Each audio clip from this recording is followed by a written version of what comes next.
Oh, yeah, yeah.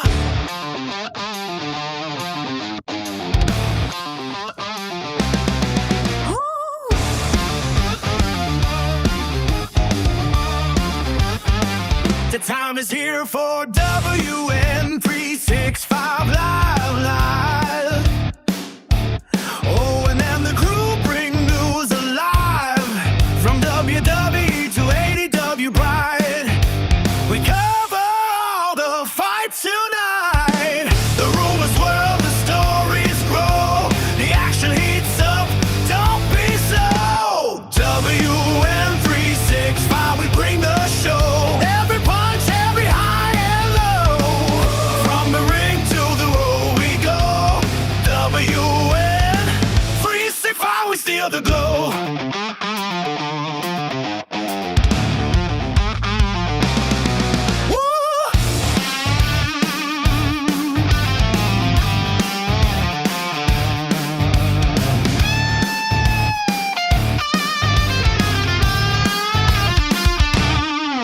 The stars collide, the crowds ignite, the champions rise in golden light. The drama burns, the stakes are high. We break it down, don't ask why.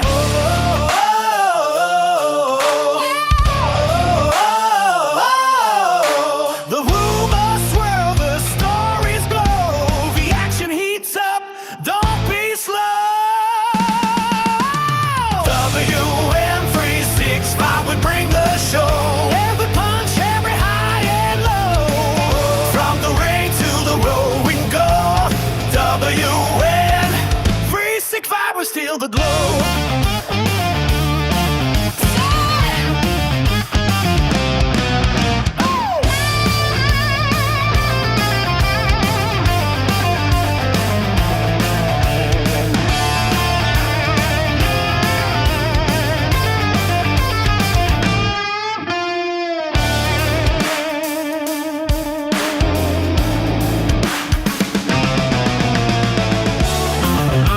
Yes. We are live. We are back. We are here for another WN365 Live, and live we are indeed. Oh, it's a mad rush. It's a mad rush getting over from United View over to here. I mean, not literally, I haven't left my chair, but you know what I mean in terms of getting from one studio to another, making sure everything's set up as it should be. How is everybody doing? I hope we're all doing good, having a good Thursday. We're back for another episode.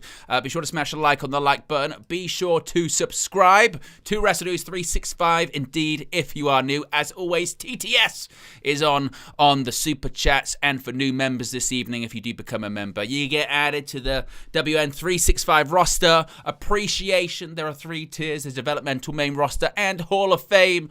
What are we going to be talking about this evening? Well, it's going to be a bit of a freewheeling show. We're just going to sort of chat about the lay of the land when it comes to pro wrestling, right? AJ Styles is a bit more on his retirement from whether it's professional wrestling or if it's just WWE. We still don't really know. Of course, everyone got a bit excited when we saw that AJ Styles was going to be on Stephanie McMahon's podcast, and she was going to be asking him questions about his retirement, about just why he didn't leave his gloves in the ring when it looked like he was going to be leaving his gloves in the ring, but he didn't. Was that a sign that he's not done? Was that a sign that he's just retiring from WWE as opposed to professional wrestling in general? Does that pave the way for an AEW run? But why would he be doing a podcast with Stephanie McMahon if the wife of the chief content officer, Paul Triple H Levesque, if he was going to be going to AEW? Is it just because he's still under contract to WWE? That expires this month. There's still a lot of questions here, isn't there? Still a lot of questions. Maybe we're going to be getting some answers. Big up to Lux Hills in the chat, says Wrestling News 36555. Yes, you know how it goes. I'm still working on trying to find the right theme for these WN365 live streams. I'm working on it. I'm working on that. It might be just one of those things where we've just got loads of different theme songs. I kind of like that as well. Depending on what the story is, I can make one and just see how we sort of feel about it. But yes, let's get into the news, and then we can just sort of discuss as things go on. So one of the big discussion points today, of course, is AJ Styles doing Stephanie McMahon's podcast and speaking for the first time since he retired from WWE. Now, of course, who he's speaking to, the network that he's on, suggests that he is still with WWE. Even if he's not under contract, he's very much within the WWE family still, considering it's on the Stephanie McMahon, What's Your Story podcast, is part of the WWE podcast network and the thing they have with Fanatics as well. It's a McMahon he's speaking to. You can't get more WWE than that. Now, he was asked, and I wish I could show the footage on YouTube, but I'm pretty sure we'll get claimed for it. It's not like other channels. It's still WWE, so I just don't want to take the risk, so we're going to have to sort of read it together. But Styles indeed has addressed why he didn't leave his gloves inside the ring following his WWE retirement match against Gunther at the Royal Rumble.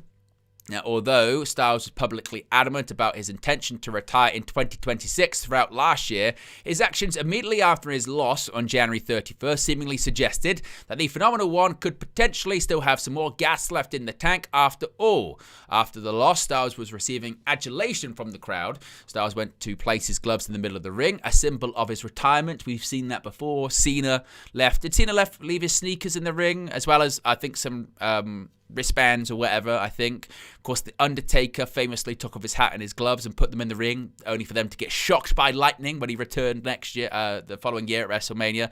But we've seen this a lot. It's a sort of time-honored tradition that you leave your boots in the ring usually, but depending on who it is, right? You could leave The Undertaker the hat and the coat, Styles the gloves, something like that. But he didn't do it. Instead, he put the gloves back on and he did the pose, leading to speculation regarding his future inside the ring. Now, on this appearance on Stephanie McMahon's What's Your Story podcast, Styles admitted there's a possibility that he could wrestle again at some point in the future after being asked why he didn't leave his gloves in the ring. He said, quote, I don't know.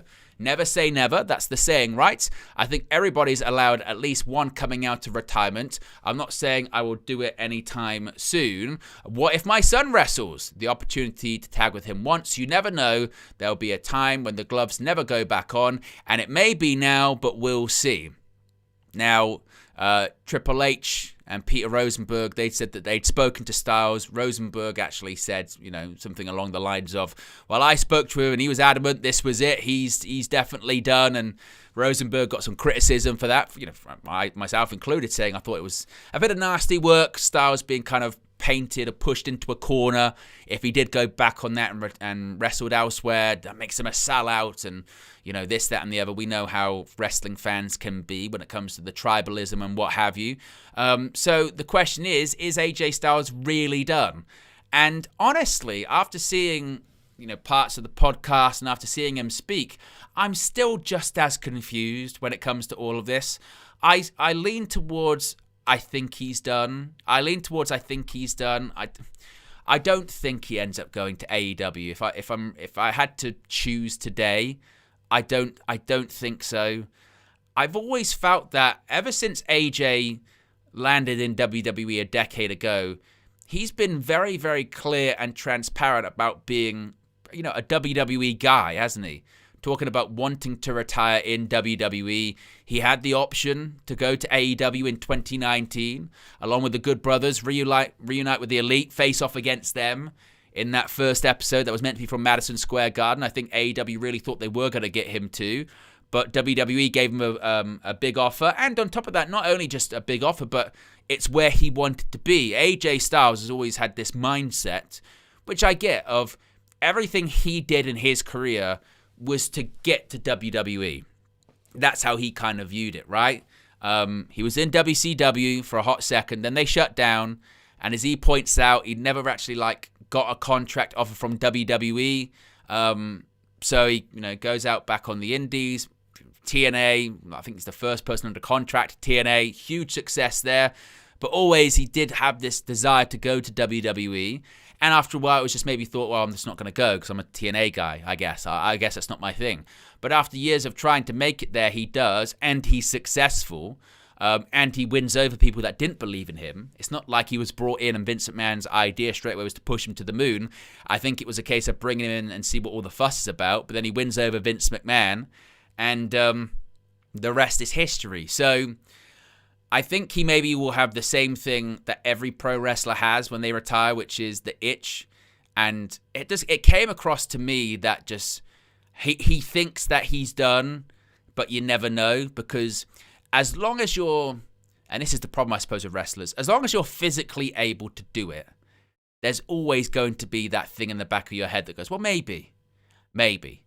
You know, when the sort of it's taken away from them and it's you can't do it anymore, then it's a bit of a moot point, isn't it? But with Styles, and because even in his late 40s, he's still one of the best wrestlers on the planet, you know.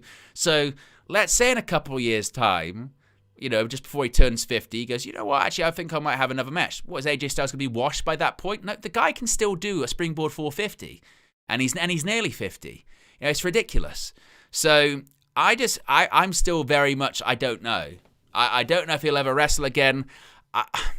I do feel more that he's probably, I just don't know if I see him going to AEW. I don't. I really don't know if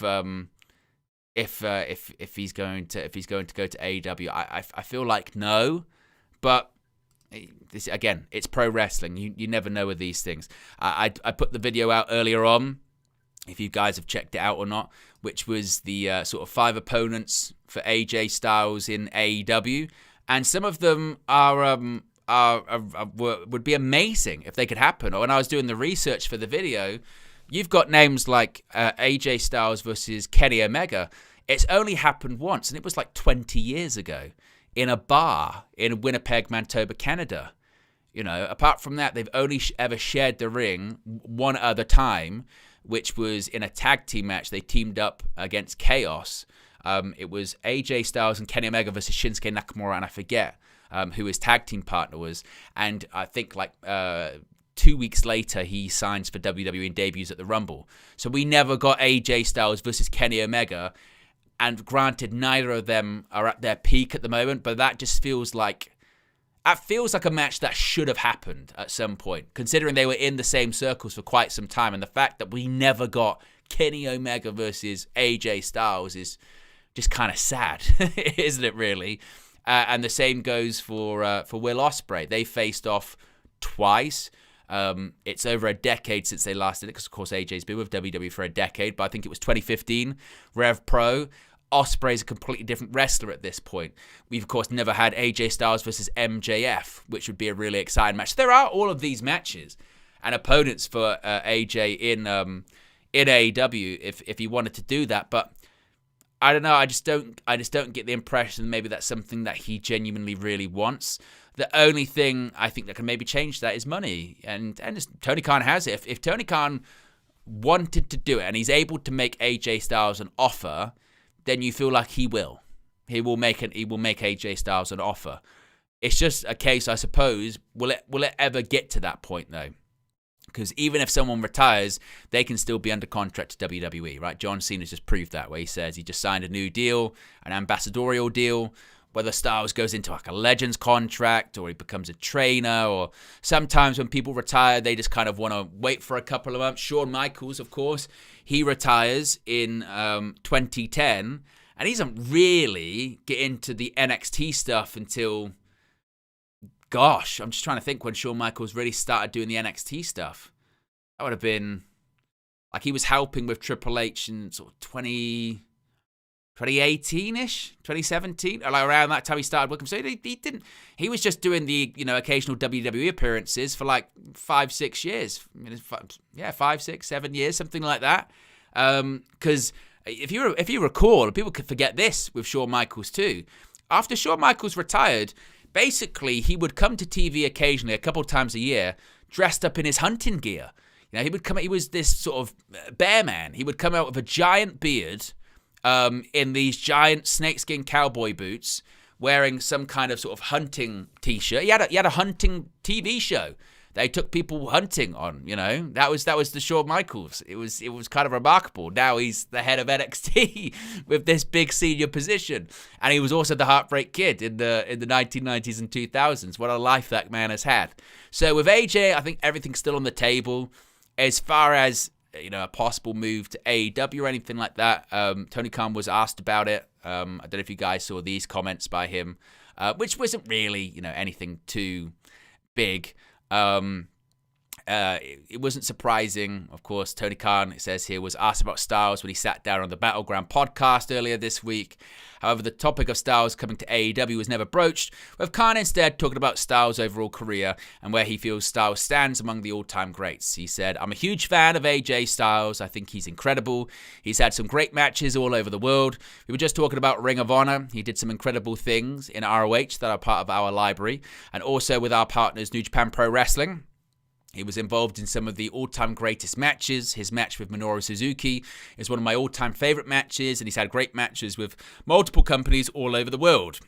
He's never been in AEW before, but certainly with a lot of the promotions we've worked with, and of course Ring of Honor, he has a great history. And for me, he's one of my all-time favorites. Just personally, in my opinion, I think he's one of the greatest wrestlers ever, so I only have the highest of praise for AJ Styles." Now, I am actually quite pleased, to be honest with you, that wrestling fans have been able to sort of see Tony Khan say things like that and actually remain relatively calm.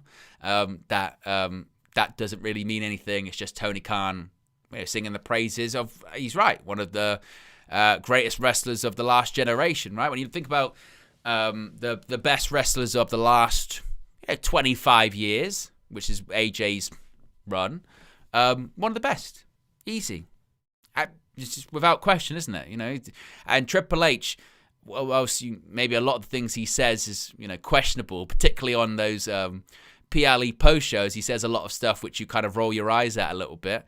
I think he was right when he talks about how AJ Styles is going to have and has had the same impact on the wrestling industry that someone like Shawn Michaels has had, in that people become professional wrestlers. People get into the industry after watching AJ Styles have matches. And that is one of the biggest compliments you can give.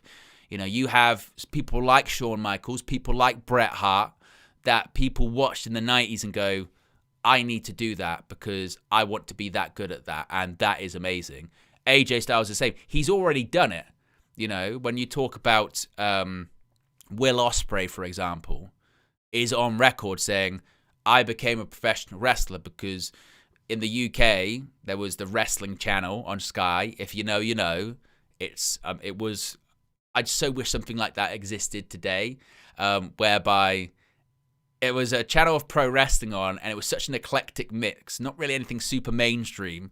2005, 2004 TNA shows, like select British indie shows, and maybe some European indie shows, and maybe some old like World of Sport stuff from sort of the 70s and 80s, something like that. That's what that network used to consist of. And Will Ospreay's flicking through the channels one day, and he sees AJ Styles on some TNA programming they were showing, and went, I need to get into the industry.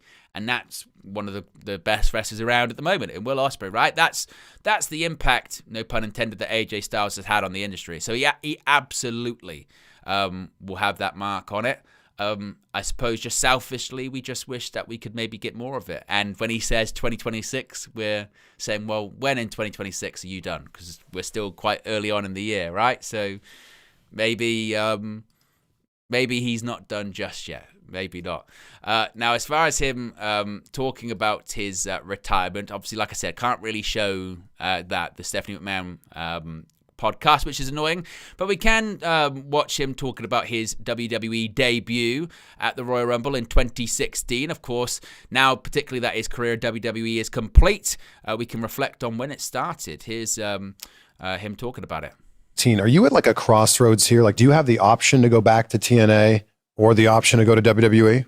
So I think I just burped in my mouth. Anyway, so a lot of people didn't know this, but Smojo and I are very close.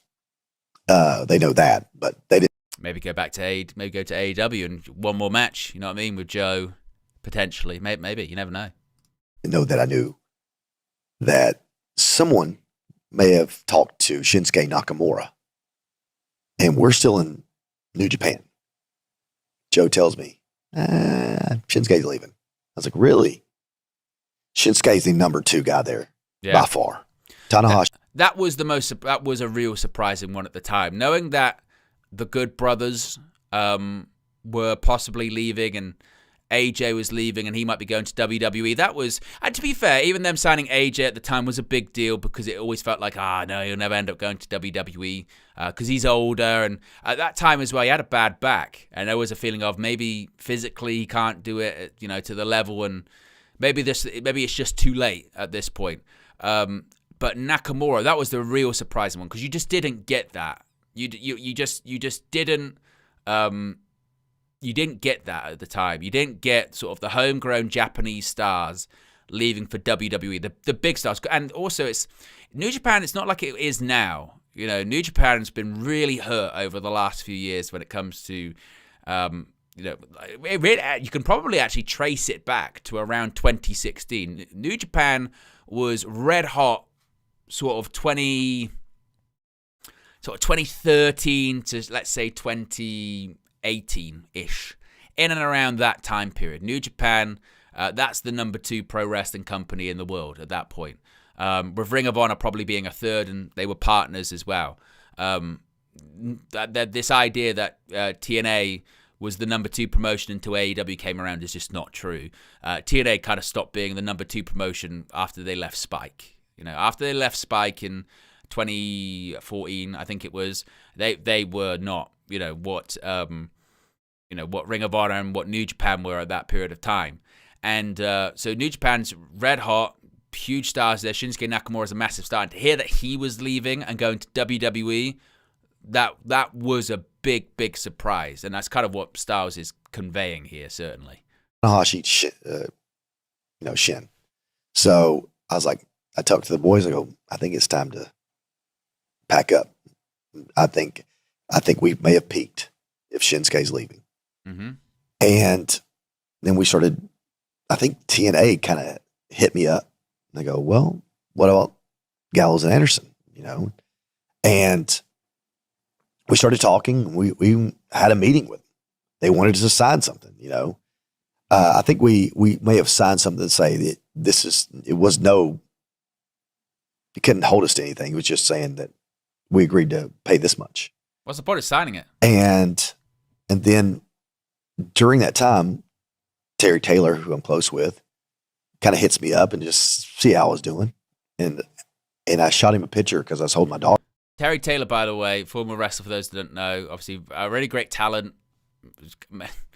Unfortunately for him, was maybe best known as the Red Rooster from WWE, which Bruce Pritchard insists wasn't a rib. It must have been a rib. But a great worker, but that's kind of who he was. Now, he has held a lot of positions behind the scenes over the years. In TNA, he was head of talent relations for a period of time. In WWE, he's been with WWE for a while. He works with developmental, I know. He works out at the Performance Center. I think he's still a trainer, I want to say, at the Performance Center now. And he's very much a Triple H guy as well. That's the other thing of pointing out with Terry Taylor. Terry Taylor is a Triple H guy. And during this time period, 2016, Triple H, of course, would have been overseeing NXT, but also would have been very much involved with talent relations at that point. Might not have been head of talent relations, but maybe oversaw the talent relations department and particularly negotiating with talent and bringing people in as well. My daughter at the time, we just had a little girl. And he's like, what? What is that? And, I was like, yeah, I don't know how I made a little girl either. I have 3 boys, now a little girl. And we just started talking. And then a picture of a dude wearing a hat came up on the internet. It looked like me walking around at NXT. It wasn't me. I don't know who it was. But something started circulating. And everybody thought it was you. Yeah. So I was like, hey, Terry, is there anything to this? Do they want to see AJ Styles in WWE? Is this a possibility? He's like, listen, don't let your ego get in the way. I was like, no, that's not what I'm doing. I'm just saying if there's money to be made, I'd like to make it if it's there. And he goes, well, let me talk to Triple H. And he had see if he'd call. Imagine that. Don't let your ego get in the way. Oh, Terry Taylor. Come on, man. And so, I guess him and H talking, Triple H was going to give me a call. Went by. Big up David T and Stephanie Jenks, Richard all in the Jerry chat. calls, hey, did you talk to Triple H? I go, no. He goes, what? I'm going to call him again. So I remember being at Ring of Honor. I was in my hotel room. And then Triple H calls. And we had a really good conversation, a 30-minute conversation that was really good. Sounded great. And I was like, oh. And nothing had happened with TNA at that time, nothing. So I just, the ball started moving pretty quick.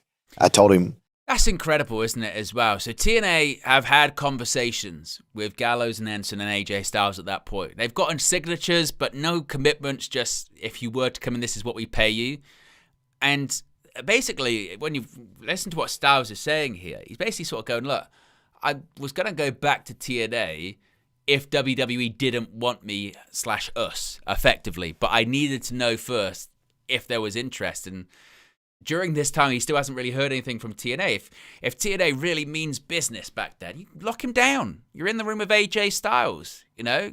But I guess financially, that's where they were at that point in time. They couldn't afford to make those kind of signings, even though they had kind of agreed on money, which I'm sure wouldn't have been what he was getting paid initially. They said, as me and Triple H were talking, like the next time, I said, well, I know I got these two other guys, Gallows and Anderson. And he goes, I don't know if we're interested in them. I think we're, I was like, okay, I understand. I mean, that was a harbinger of things to come, wasn't it? Really, for the Good Brothers in WWE, that probably, do you know what, actually? The fact that AJ said that there, that explains a lot, doesn't it? That really does explain a lot. If you look at the Good Brothers tenure across 2 different runs in WWE, not really doing that much, felt like they were kind of just there for AJ Styles and maybe just there to kind of support him, or maybe as part of the deal to sort of bring them in. From day one, they weren't really that interested, you know? If only something would have been said. But then the next conversation, yeah, we're taking all of you. I was like, perfect. You know, and then TNA gets wind of, you know, some stuff, and they're like, hey, if you don't apologize, you know, I'm like, for what? You know, Apologize. I ain't telling you nothing. Get out of here, man. Big John again.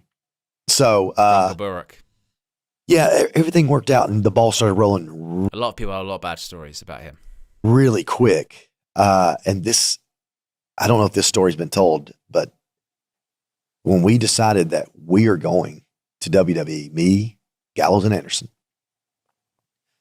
we were kind of going over a match in New Japan in a room, like, and we were like, we're going to tell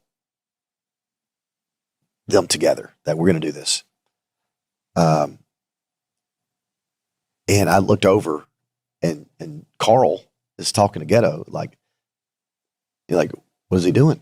I thought we were going to, and because I saw this, oh, no, you know, like, and so I was like, oh no. And so we all kind of let the cat out of the bag there. And it was just kind of it was heartbreaking because New Japan was so good to us. So good. But in my head, I thought maybe we had peaked and that maybe it was time to move on. And it's true, because it wasn't a good, well-kept secret at the time. Everyone knew that all of these talents were coming over. Everyone knew. Like the Styles debut, it's a surprise debut, but most people kind of figured he would probably be in the Rumble. The Gallows and Anderson thing, everyone knew that they were on their way relatively soon, probably after WrestleMania. And Nakamura, of course, he was announced for WrestleMania weekend as well. So it wasn't a well-kept secret at the time. Move on and try something new and go back home. And nothing but respect for New Japan and everything they were able to provide, and the business they did. It was amazing. No better place that I've been to till that point, right? But, you know, changes were made, and within that, I mean, I wrestled the 6th of January. I believe the 5th was Wrestle Kingdom. I think that's right. 5th, and then maybe the 7th. So I don't know what it is. Anyway, 6th every year, isn't it? Is it the 6th or 5th or 6th or something like that? Who knows? We'll find. They'll tell us. Wrestled in Corgan Hall. Kenny Omega and, you know, the rest of the Bullet Club beat me up. Oddly enough, maybe it's 5th. Gallows, I think you're right. I think you're right. Yeah. Gallows and Anderson also beat me. I'm like, what are you doing? You know what we're about to do. What are you doing? You know, like, but for some reason, Carl couldn't wait to punch me, you know? So, but then I think 2 months after that, they finally show up in Japan or in WWE. Yeah, it was but after WrestleMania. like I said, did we decide whether or not it's the 5th or 6th? Either way, The first week of January. I came home to Atlanta, the airport. My family came up. We ate at a restaurant. I got back on the plane. I never went home to my house and flew to Pittsburgh to get all the medical stuff done. Yeah. So from Japan to Pittsburgh, never going home. And then I think the next week I had a independent show in England. I think it was, I didn't know if I was going This might to be the Rumble. the Rev Pro one. And I believe I said, if I get the opportunity, I'm going to kick some tail, and everybody was like, yeah. And I was like, no, I'm not going, guys. And sure enough, I was going. I didn't know it. They flew me into Tampa rather than Orlando. So they kind of kept it a secret, which was really cool. And yeah, nobody really let it out. We'd said there was a possibility, but nobody expected it. So it was really cool in 2016 to walk out, for sure. They did. I mean, again, it was kind of known. It's one of those ones, but it still was a very epic beginning to WWE and possibly a very epic end to his run in WWE as well. If you haven't already, click the like button. Be sure to subscribe. I wanted to talk about this also this evening because CM Punk, being CM Punk, has riled some people up. He has, when talking about what is the WrestleMania main event. Now, that's not a Jeopardy question. He, of course, got his first WrestleMania main event last year when he was the main event of WrestleMania Night 1, along with Roman Reigns and Seth Rollins. But there naturally is the discussion about whether that counts as a WrestleMania main event. Now that WrestleMania is across 2 nights, you have 2 WrestleMania main events, the main event of Night 1 and the main event of Night 2.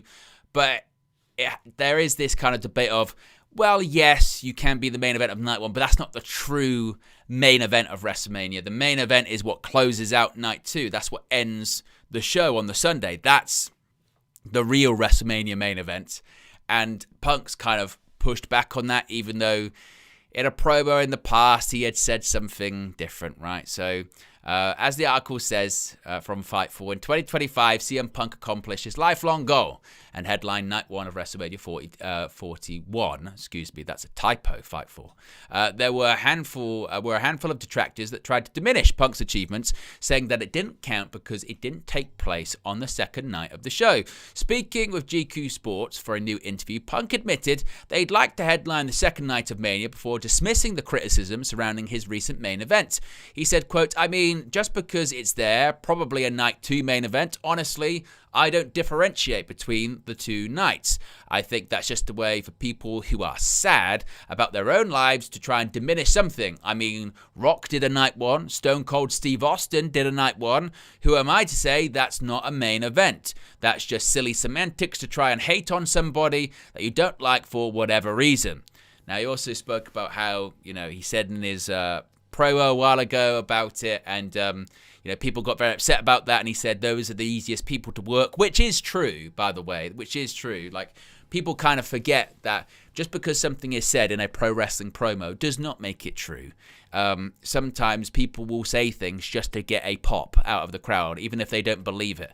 Some people will say things just because it works in the angle, just because it works in the promo. We're watching a TV show at the end of the day, in the same way that if I'm watching if I'm watching a Marvel film, just because Thanos says he wants to wipe out half of everyone in existence, I don't think Josh Brolin does, because he's playing a character, and it's the same for pro wrestling, right? It's theater that's real life and blurs the lines between fiction and reality. There's nothing else really like that. And I get the point he's trying to make there, where he says, look, 2 of the biggest stars ever, The Rock did the main event of Night 1 when he was in that tag team match of Roman Reigns against Cody Rhodes and Seth Rollins. Stone Cold Steve Austin, he was the main event of Night 1 against Kevin Owens. But it's different, isn't it? Because this is CM Punk, who's still an active in-ring member of the roster, who is on TV every single week. He is still within, his big, portion of his career. Stone Cold Steve Austin shouldn't have been the main event, the Night 2 main event of WrestleMania, because he's a WWE Hall of Famer. He was like, when he had that match, he was like in his 50s or something like that. He hadn't wrestled at that point in what was it? That was 2022, his last match, 23, like nearly 20 years. And he shouldn't have been the thing to close out night 2 of WrestleMania because his time's passed. It's not about him anymore. He can come back and do a match, but unless he's working for the title, then he shouldn't be closing out WrestleMania, right? And particularly if he's going to win on night 1. It was about Steve Austin having that moment, but not being the main event, because the main event that weekend was WWE Championship versus Universal Championship and the title unification match. Of course, that should have been closing out WrestleMania. The Rock, it was kind of the same, wasn't it? If the whole Cody Rhodes thing hadn't happened, The Rock would have been the night 2 main event, right? He was going to be the night 2 main event. Roman Reigns versus The Rock for the undisputed WWE Universal Championship, when Roman Reigns has been the champion for over 1,000 days. That is going to be the main event of night 2 of WrestleMania that year. But when it's changed to, well, Cody's going to win the bout, and if he's going to win the bout, he's got to do it on night 2, then it just makes business sense for The Rock to be the night 1 of WrestleMania. So, yes, I get the point that he's making, that Stone Cold Steve Austin and The Rock, if they can do it, then I can do it too. But that's Stone Cold Steve Austin and The Rock when they've been part-time performers for, at that point, for a couple of decades. You know what I mean? So, I get the point that he's making, but for me, the main event is still always the last match that closes out the weekend. That's it, and I know that having 2 nights has allowed people to get their main events that maybe they wouldn't have previously, and that's great. But and of course, if you close out night 1, like, who are we to tell Kevin Owens that he hasn't main evented WrestleMania twice? Who are we to tell Sami Zayn that he hasn't main evented WrestleMania? Who are we to tell, who else that they have Bianca Belair and Sasha Banks that they haven't main evented WrestleMania? Because I'm sure if you ask them, they will say that they have, and they're incredibly proud of that accomplishment, as they should be, by the way. But deep down, if you ask them, would you rather main event night 1 or night 2? I would assume, this is just an assumption, but I would assume that probably all of them would say, well, yeah, I want a main event night 2. Because that's the real WrestleMania main event, isn't it? That's what it is. So he's going to get that this year. Either way, he's going to have main evented night 1 and night 2 of WrestleMania, because it looks like that Roman Reigns vs. CM Punk is going to be the main event of night 2. Again, as it should be. Looking at the card as it's going to go, it should be. Signings for AEW, there's a little bit here as well, because obviously AEW so far, we're only in Feb, but they made a bunch of signings this year. They've signed the Rascals, Jake Doyle, Andrade El Idolo, Mascara Dorada, Persephone on those dual contracts. Tommaso Ciampa also signed, and the TNT champion. Also, other names seemingly are on their way to AEW. Clark Connors from New Japan Pro Wrestling is expected to sign. And according to Fightful Select, AEW aren't done with the signings this year. AEW reportedly is still expanding their roster. Further additions will be made to the women's division fairly soon. Who that would be, I don't know. Probably more stars from CMLL, one would think. Possibly some names from Stardom, I think, as well. Now, this isn't a sign of All Elite Wrestling having more TV time, though, and Fightful noted it's simply a case of AEW freshening up the roster. Several wrestlers have exited the company since the beginning of 2025. The Righteous, Powerhouse Hobbs, Ray Phoenix, Ricky Starks, Malachi Black, Miro, Mercedes Martinez, Mariah May, Matt Taven, Alex Abrahantes, Abaddon, Layla Hirsch, Soraya, Zack Knight. So a lot of names, have moved on, and it definitely does feel like a bit of a different AEW to the one that was there a couple of years ago. I mean, occasionally, I go back and watch those first, 8 or 10 weeks of AEW Collision in the summer of 2023. And I do go back to that point and look back on it with with a view of sort of sadness, because if you go back and watch the first, like I said, sort of couple of months of AEW Collision, when it was CM Punk show and CM Punk was the showrunner of it, it is sort of totally different to what AEW had really ever produced at that point. And I at the time, I really enjoyed it. I thought it was a really good show, and now it's just, it's a Saturday show. It's not as important as Dynamite. Some things happen on it. Obviously, like Ciampa won the TNT title this past weekend, but it doesn't have that same feeling like it did when it first got launched. Of this feels really separate from what happens on a Wednesday. It feels really different. I felt like they should have gone all the way and just made it totally separate. They even did trademarks at the time to kind of do their own version of a brand split. It was called the AEW Transfer Portal. So they did consider it, but they ultimately decided to go with a soft brand split as opposed to a hard one, which is kind of what WWE has, with SmackDown and Raw. There's a brand split, but there kind of isn't. People can show up on other shows. Shows have general managers, but it's kind of loose, and I think they've kind of found sort of the right way to do that. But it's just amazing, what could have been, certainly. And as I mentioned, when it comes to Collision, of course, Tommaso Ciampa, new TNT champion, won the title in his first match with AEW last weekend, and he says he's in AEW for the long haul. He's when speaking with Yahoo Sports, Ciampa noted he's not in AEW for a cup of coffee, and the promotion is his final stop. He says, "I want to be part of that movement, and I'm willing to work my way through that. I told them the first time we had a discussion in late January, I ain't here for a cup of coffee, and I ain't going anywhere. This is it, man. A final stop. We've got 10 years. Let's see what we can get out of it." So I think Ciampa is in that territory that kind of Andrade is in now.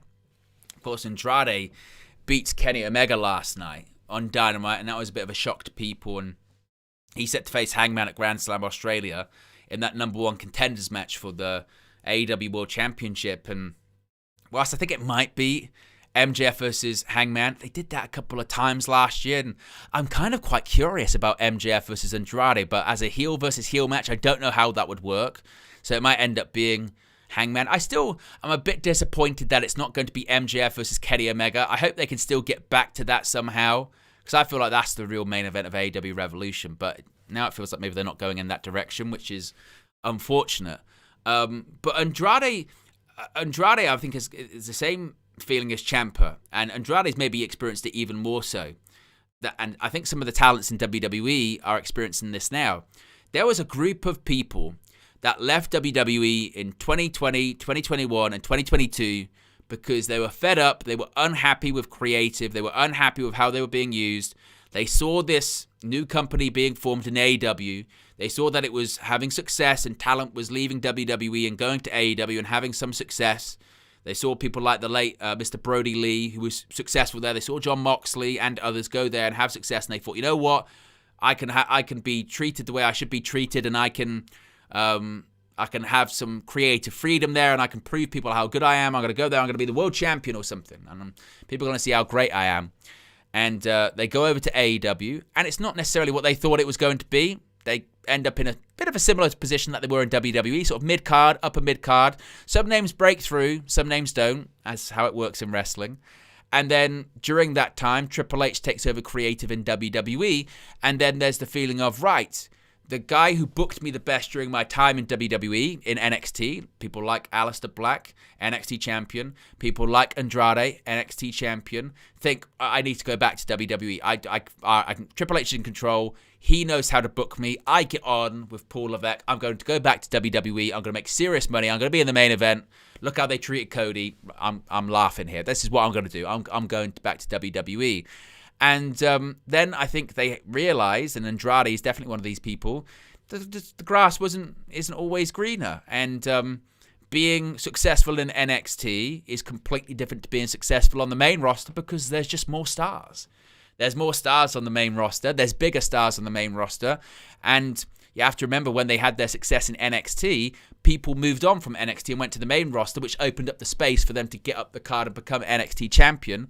And when you're competing with some names that have been there in the main event for quite some time, you're going to struggle. And that's what happened with Andrade. Got lost in the fold very quickly, had some good matches, but didn't do much of anything. And then I think quickly he realized, in addition to obviously stuff in his personal life, him getting divorced and what have you, I think he realized, actually, I was being used better in AEW. And people forget that in his sort of final few weeks there, for a few months in AEW, he was having really good matches. He was part of the Continental Classic. He was in on pay-per-views, and by all accounts, he actually did have a pretty good relationship with Tony Khan. And I think he probably realized quite quickly into that WWE return that, actually, you know what? I'm not really doing anything. I think I was better where I was before. And I think there will be other names like that. Like I said, Ciampa, I think, is now going to be someone not similar because this is the first time he's been in AEW, but just that feeling of, oh, I thought maybe I was going to be used quite prominently because Triple H used me prominently in NXT, but the main roster is a different beast, and I'm just here and doing the DIY thing as a tag team, but I kind of feel like I can and should be doing more. And maybe they kind of teased him with that by, when he was going after the United States Championship in his final few weeks in WWE, and he was sort of doing, trying to get involved with the Open Challenge thing with, was it Carmelo Hayes by that point? I can't remember if Dragunov was the champion or it was Carmelo Hayes. But it was kind of teased that maybe he would go after the United States Championship, but I don't think there was ever any plans on giving him the US title. And maybe he does feel like, yeah, all right, AEW smaller. It's certainly not WWE and not going to do the business that WWE does. But, I can still do good business, make good money. And maybe I can get in main events and kind of, and see what happens there. So I think the next couple of years, from a sort of talent perspective and people jumping, I think the trend now is going to be talents in AEW, like Powerhouse Hobbs, Royce Keys, that have never worked in WWE before, feel like, I've got to take that risk. I've got to take that risk, and I've got to just scratch that itch, and I've got to try. I've got to try and just see what it's like, see if I can get over, see if I can make money and go to the big show. Because it's still the big show. It's still the biggest company, and it's the biggest platform, and you get the most name recognition and probably the most money there. And you might be doing yourself a bit of a disservice. If you're a WWE fan and you get the offer to go there, you're probably going to want to go. And, Powerhouse Hobbs is no different. Ricky Saints is the same. Blake Monroe certainly the same. It was always her intention, I think, to go to WWE. So I think that'll be the case from talent from AEW going to WWE. But I do think there will be this talent that goes from WWE to AEW. And I do think there'll be names that maybe they went back to WWE from AEW, or perhaps they were names that, have worked with Triple H for a while, or, in NXT thought they were going to get a real shot on the main roster and then didn't, and then end up going to AEW to see if they can kind of bet on themselves. I feel like AEW might be the kind of bet on yourself company of, I'm going to go there, I'm going to prove them wrong, damn it, that I can be this big star. And they'll see that they didn't use me properly. And I think that's how it's going to go. Now, do I see, big name acquisitions from AEW to WWE? I think it's inevitable. And I think Tony Khan is that's why I think I saw Brian Alvarez recently had a criticism of AEW, in that he sort of said that, it's the same main event scene for the last sort of 18 months. And the reason that is I think that might be by design by Tony Khan. I think he's really weary of losing top stars to WWE, because he has seen how much it can help their business and how much it hurts the perception of AEW. So I think now it's a case of he's only willing to have people that are the AEW World Champion that he knows they're not going anywhere anytime soon. And also, even if their contract is coming up, they will stay with AEW regardless. They're AEW guys, As much as MJF says about, the bidding war of 2024 and I could go to WWE, I'm sure he could, but there is something in me that thinks that maybe he might just try and stick it out with AEW for a long time. But he's so young that surely it's inevitable at some point MJF ends up in WWE. It just feels inevitable, doesn't it? Given his age and his success, and maybe that's what Tony Khan's trying to do now, is sort of, tie him down to something a bit longer. But the other name, Swerve Strickland, he's not going anywhere. He's an AEW guy. He's had his best success in AEW. After it didn't work out in WWE, he's not going anywhere. Kenny Omega, if he was going to go to WWE, it would have been a while ago. He's an AEW guy, helped found the company. He's not going anywhere. Hangman Page has had his best success in AEW, multiple-time world champion. Through good and bad, he's been there, so he's going to stick around. And then, of course, as mentioned, Andrade, who seems pretty locked into AEW now, because he's gone back to WWE and realized that maybe it wasn't the right move for him, and the grass, wasn't greener for him there. So, and then maybe someone like Ciampa basically saying there he wants to be with, AEW for a decade, which, hey, that's a heck of a commitment. AEW hasn't even been around for a decade at this point. So, it's a hell of a statement from Tommaso Ciampa. But who knows? Maybe he'll have huge success with that. Now, I'm not going to show this article on the screen because it is from Fightful's Patreon, and obviously if you want to read the whole thing, be sure to check it out, but you do have to pay for it. It's behind a paywall. And they're essentially reporting that CM Punk and Finn Balor, they could have at least one more match. Finn Balor, according to this report, is still after the world title. Obviously, he lost to CM Punk recently on Raw from Belfast, Northern Ireland. And despite the CM Punk Roman Reigns World Title match being set for WrestleMania 42, it could be that Punk has to get through Finn Balor first before he heads on to WrestleMania, because WrestleVotes Radio on Fightful Select is reporting that as of February 2nd, so that's just 3 days ago, one proposed idea for Elimination Chamber, which does take place in Chicago, Illinois, at the United Center. So Punk, of course, is going to be front and center on that show. That CM Punk could be taking on Finn Balor for the World Heavyweight Championship. Now, Fightful Select's Sean Ross Sapp is reporting that the plan has long been for Punk to compete there in some capacity. Obviously, it's his hometown. One plan that Sapp heard was that Punk would accept the rematch on his turf after competing in Europe, closer to Balor's home. Balor's not competed since January 19th when he lost to Punk in that title match. Of course, Punk did actually reference Finn Balor in that promo with Roman Reigns Monday Night on Raw, didn't he? One of the first things he said was sort of go past Roman and talk to Finn Balor directly in the camera. And that would kind of make sense. I feel like, obviously, Elimination Chamber, the match, it's a risky one. It's not as dangerous as it used to be. That first Elimination Chamber structure, I can't even believe it got signed off on. It's one of the most brutal and vicious structures ever. Like like the steel grate on the outside of the ring is ridiculous. I can't even believe it got signed off on. The amount of people have got injured in that match is ridiculous. Now, it's not as dangerous, but still dangerous, certainly. And maybe they want to kind of wrap Punk in cotton wool ahead of WrestleMania, make sure that he's okay going into it, doesn't get hurt, because that Roman Reigns versus Punk match is probably the biggest match they can do right now, and it is going to be the main event of night 2. So Punk wrestling a singles match against Finn Balor for the world title would make sense as opposed to being in the chamber. If that's the direction that they go in, which I suppose from a storytelling point of view would make sense in, I faced you on your turf in Belfast, Northern Ireland, even though you're not from that country, but it's still your hometown. You can face me on my turf at the United Center in Chicago. They have the match. Punk is going to win. That does raise the question about the Elimination Chamber matches, about what they would consist of then. You've got maybe find out who's challenging for the WWE Championship. Usually there's a men's and a women's chamber.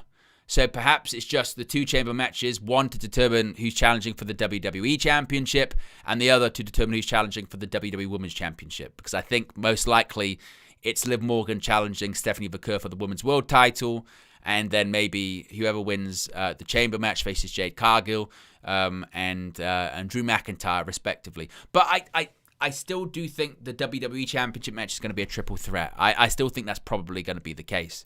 I think, because otherwise Cody versus Drew, it just does nothing for me at this point. They've done it so many times, and also the last one was the 3 stages of How. How'd you get bigger than that? There's only a few matches that are bigger. So add a bit of extra chaos in there. Add in Jacob Fatu.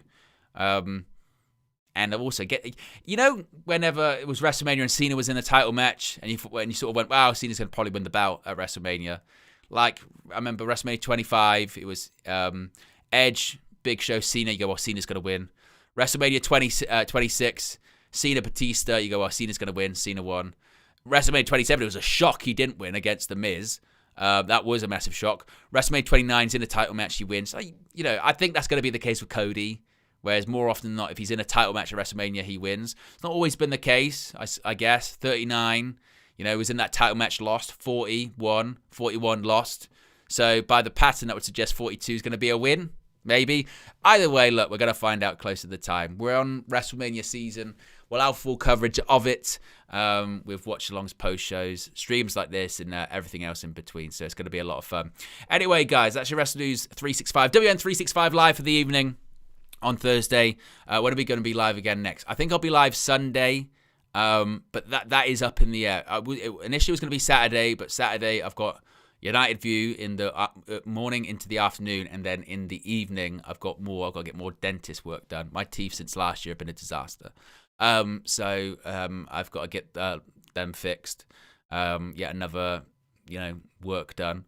So I'm aiming for Sunday, but that depends on how my mouth is and my speech is. When I went before, and I actually got 3 of these teeth here done, and it's taken me until about now, one, to be able to, I feel comfortable talking again, and also comfortable eating again. When you have, your front, people will know this if they've had them knocked out or, stuff done to your front teeth, but, it's really messes with your bite, how you eat food. Even me, chewing on things or biting things has been so weird the last couple of weeks.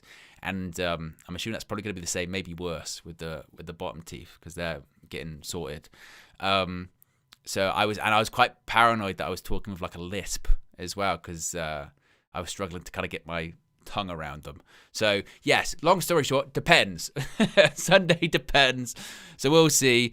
If we don't make it, it'll be fine because next week we'll be back up to usual Tuesday, Thursday, and a weekend day. And even if I am struggling with the words, pre-records are fine because there's one thing talking for 10, 15 minutes on a pre-record to another being live for over an hour constantly talking. So point being is we'll see. If you're subscribed, make sure you got notifications switched on. You'll be switched on when the streams are set up, etc., etc., etc. Anyway, guys, have a great Thursday, and I'll see you all again tomorrow. Appreciate everyone tuning in. I'm out of here. Peace.